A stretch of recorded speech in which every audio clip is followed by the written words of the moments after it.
Hello दोस्तों, स्वागत है आप सभी का हमारे YouTube चैनल सॉफ्ट CIC पर। आज की इस वीडियो में मैं आपको माइक्रोसॉफ्ट एक्सेल के फॉर्मूला टैब के बारे में कंप्लीट जानकारी देने वाली हूँ। आइए स्टार्ट करते हैं। तो हमें यहाँ से एक्सेल को ऑन कर लेना है 2013 वर्जन को।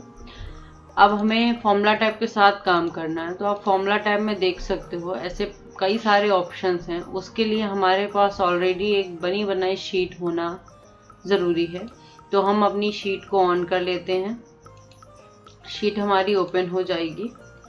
इसके बाद में हम यहाँ पर 1 बाय 1 फॉर्मूला को लगाना स्टार्ट करते हैं। जैसे इसमें पहला फंक्शन है आपको इंसर्ट फंक्शन।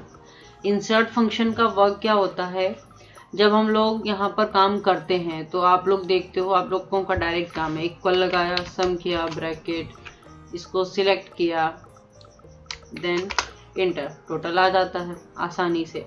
यही सेम काम को करने के लिए अगर इंसर्ट फंक्शन पे जाएंगे तो इंसर्ट फंक्शन पे टिक करना है। फिर आपको यहाँ सम को ढूंढना है, गो कराना है, फंक्शन मिलेगा उसको ओके कराएंगे। ओके कराने के बाद में ये आपसे लोकेशन पूछेगा कि ये डेटा कहाँ पर लिखा हुआ है।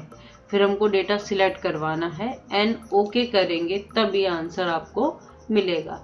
तो जो काम हम एक मात्र इक्वल लगाकर आसानी से कर सकते हैं, उसी काम के लिए यहाँ पर इंसर्ट फंक्शन ऑप्शन भी दिया गया है, जिसकी मदद से हम आसानी से कोई भी फॉर्मूला यूज़ कर सकते हैं। जैसे मान लीजिए आपको यहाँ पर मिनिमम फॉर्मूला लगाना होता है, तो मिन लिखा, गो किया, मिन फंक्शन आएगा, ओके करेंगे। अब मिन फंक्शन के लिए ये आपसे डेटा मांगेगा, तो हम जो भी है डेटा सिलेक्ट कर देंगे, ओके, उसमें से सबसे छोटी वैल्यू को काउंट करके ये बताएगा। यही काम डायरेक्ट करना होता है तो बस मिन ब्रैकेट सिलेक्शन एंड आपका आंसर आ जाता है।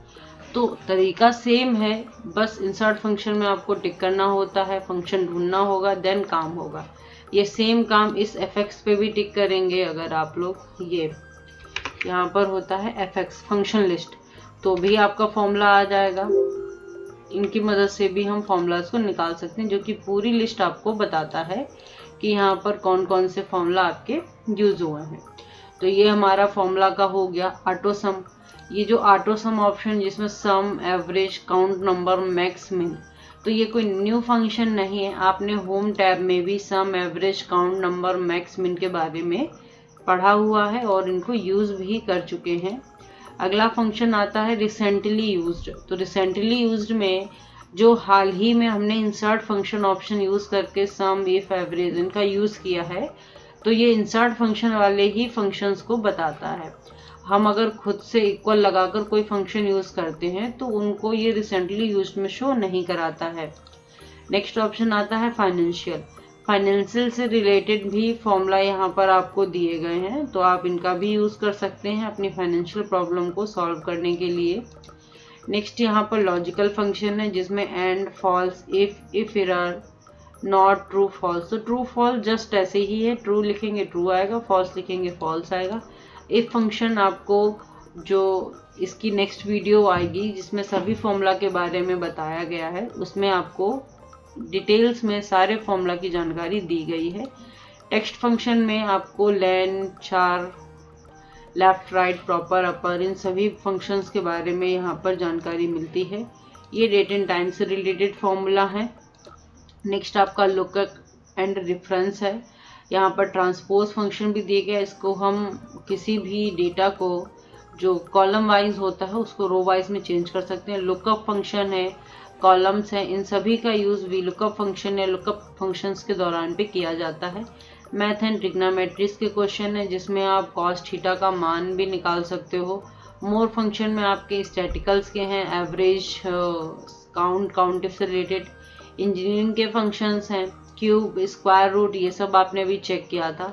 इंफॉर्मेशन से संबंधित है, सेल, सेल में एरर, इन सब के बारे में बता देता है।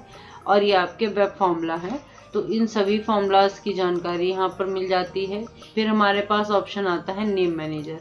नेम मैनेजर का यूज़ जो रहता है, अब जो ये इतना शीट आपने बनाई है, अब हमें पता चले इस शीट को काउंट करना है कि क्या नंबर लिखा, तुमने यहाँ काउंट किया, ब्रैकेट। अब हमें बार बार इस पूरी शीट को इसे सिलेक्ट करना पड़ता है, फिर हम उस पर टिक करेंगे तब हमें कोई आंसर मिलेगा। तो बार बार सिलेक्शन नहीं करना चाहते, हम चाहते एक ही बार भी इस पूरी शीट का नाम हो जाए। तो नेम मैनेजर के द्वारा उसका हम नाम रखते हैं। बहुत ही आसान है, आपको सिर्फ डेटा को सिलेक्ट करना है। ध्यान रहे ऊपर कहीं पर भी आपका मर्ज एंड सेंटर ऑप्शन ना यूज हो, जिससे कि डेटा चलने में आसानी नहीं रहती है। नहीं तो फिर हम लोगों को 1 बाय 1 ऐसे सिलेक्ट करना पड़ता है, जो कि अगर कभी हमने इसमें इस डेटा से ज़्यादा भी मान लीजिए और भी कॉलम्स में डेटा लिखा, फिर वो डेटा हमारे लिए काम में नहीं आता, फिर हमें उसका नाम दोबारा से सेट करना पड़ेगा। इसलिए आप मर्ज एंड सेंटर ना हो, डायरेक्ट आप सेल सिलेक्ट करिए, नेम मैनेजर पे जाइए, न्यू करिए, यहाँ से आप उसका नाम लिख सकते हो। जैसे कि यहाँ पर ये रोल नंबर बता रहा है। जो भी नाम आप लिखेंगे बीच में स्पेस नहीं होना चाहिए किसी भी प्रकार से। तो हमने इसका नाम यहाँ पर रख दिया। ओके, अब अगर हमको इसका टोटल निकालना हो या काउंट निकालना हो, अभी जस्ट आपने देखा था आंसर आया था कुछ, तो हमें काउंट निकालना इक्वल काउंट। अब हम पूरा सिलेक्ट नहीं करेंगे ऐसे जाकर करें, सीधे सीधे हमने अभी इसका नाम दे दिया है CIC, सिर्फ लिखना है इंटर, और ये हमारा काउंट करके आ गया। इसमें कितनी वैल्यू लिखी है, एक एवरेज वैल्यू बता दे तो जस्ट एवरेज नाम और इंटर। इसका यूज़ हम VLOOKUP वगैरह में बहुत ही अच्छी तरीके से करते हैं। एक तो नेम मैनेजर यो हो गया। फिर अगर आपको पता चले रोल नंबर से नहीं, बच्चों के नेम से डेटा को रखना है, तो हमारे पास नेम मैनेजर तो है ही। अब जैसे हमने न्यू किया तो ये ऑप्शन मिला, और सेम ऑप्शन इस डिफाइन नेम में भी आता है यहाँ पर। तो name manager, define name, same option है। अभी तक हमने फॉर्मूला में किसको यूज़ किया, CIC को, तो वो बता देगा। Create from selection, top row से डाटा बनना चाहिए या लेफ्ट कॉलम से, तो वो सिलेक्शन है। और ये सेम काम हम डायरेक्ट नेम बॉक्स की मदद से भी कर सकते हैं। हमें सिर्फ और सिर्फ बस यहाँ पर नाम को लिखना है, इंटर करना है, हमारी फाइल का नाम हो गया। इस मेन चीज़ का काम ये है, जब हम VLOOKUP फंक्शन लगाते हैं तो हमें डेटा को सिलेक्ट करने में थोड़ी सी प्रॉब्लम रहती है। तो अगर हम उस पूरे एरिया को नेम से डिसाइड कर देते हैं तो VLOOKUP में बस नाम लिखेंगे, टेबल अरे तुरंत ही सिलेक्ट आपकी हो जाती है। ये मेन काम होता है डिफाइन नेम का। किसी भी सिलेक्टेड सेल्स को या जितनी भी सेल्स हैं उनको आप एक नाम दे सकते हो, ताकि बार बार उन सेल को सिलेक्ट ना करना पड़े। नाम लिखें एंड काम आपका हो जाए। फिर नेक्स्ट ऑप्शन आता है ट्रेस प्रेसिडेंट। प्रेसिडेंट और डिपेंडेंट्स का क्या रहता है, जैसे कि ये कीप इट अप है, ये कहाँ से आया, या ये 382 कहाँ से आया, तुरंत ही बता देगा। नेम इस पर टिक करना है। जितने में ये बॉक्स सा बन गया है, जितने में बॉक्स बन गया है मतलब इतने एरिया को आपने सिलेक्ट किया था। इस सिलेक्टेड एरिया को आपने यहाँ पर आंसर में निकाला। ये पास आंसर कहाँ से आया तो उसका बता देगा। कोई भी आंसर किसको देखकर आया हुआ है उसकी जानकारी देता है प्रेसिडेंट।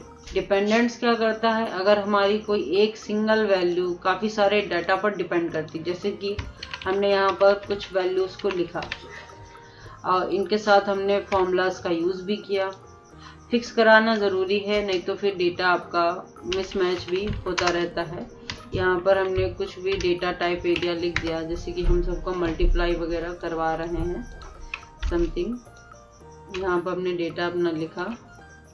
इसके बाद में हम इसको 23 के साथ में वर्क करेंगे, तो दिस इंटू 23 फिक्स कराया, देन इंटर। ये आपका यहाँ पर आंसर आ गया।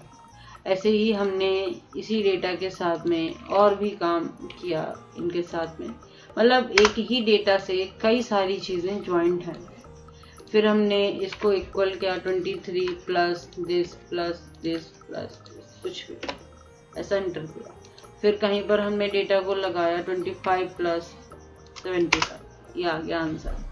अब 23 से कितना डेटा बिलोंग करता है, तो ट्रेस डिपेंडेंट्स ये सब भी बिलोंग करते हैं और ये भी बिलोंग करता है। 25 से क्या क्या बिलोंग करता है, तो ये भी बिलोंग करता है, 90 भी और ये 100 भी। ये हो गया ट्रेस डिपेंडेंट्स की एक वैल्यू। अब क्यों बिलोंग करता है, अगर आपने 23 को 20 किया तो सारी वैल्यू 1 बाय 1 चेंज हो जाएगी। ये कारण है इसमें बिलोंग करने का। अब मान लीजिए 80 आप खुद ही लिख दो तो वहाँ से एरो हट जाएगा कि हम उससे बिलोंग नहीं करते। तो इस प्रकार से जो काम होता है उसको हम प्रेसिडेंट और डिपेंडेंट से शो कराते हैं। रिमूव एरो, तो जितना भी आपने डेटा शो करवाया है रिमूव एरो के द्वारा हम उनको रिमूव कर सकते हैं। शो फॉर्मूला आपको टिक करना है। तो आपकी इस पूरी एक्सेल शीट में आपने जहां जहां जो भी फॉर्मूला यूज किए हैं वो सभी फॉर्मूला 1 बाय 1 आपको दिखने लगेंगे। और जैसे ही शो फॉर्मूला को आप हटाओगे तो फिर नॉर्मल हमारे आंसर डेटा आपको शो होगा। एरर चेकिंग, एक्सेल में एरर चेकिंग तो ऑलमोस्ट लगी ही रहती है। जैसे कि अब मान लीजिए ये फॉर्मूला था, सब सही है, हमने 2 ब्रैकेट हटा दिए, अब हम इंटर करेंगे तो ये एरर चेकिंग आ गई कि भाई यहाँ पर एक सिंगल कॉमा नहीं, सिंगल ब्रैकेट नहीं, डबल ट्रिपल ब्रैकेट लगने थे। ये बोल रहा है do you want accept this correction. अगर आपने यस किया तो वो ट्रिपल ब्रैकेट लगाकर आंसर दे देगा। अगर आपने नो किया तो तब तक आपको वहां पर पिन करता रहेगा जब तक कि आप उसको करेक्ट कर नहीं देते।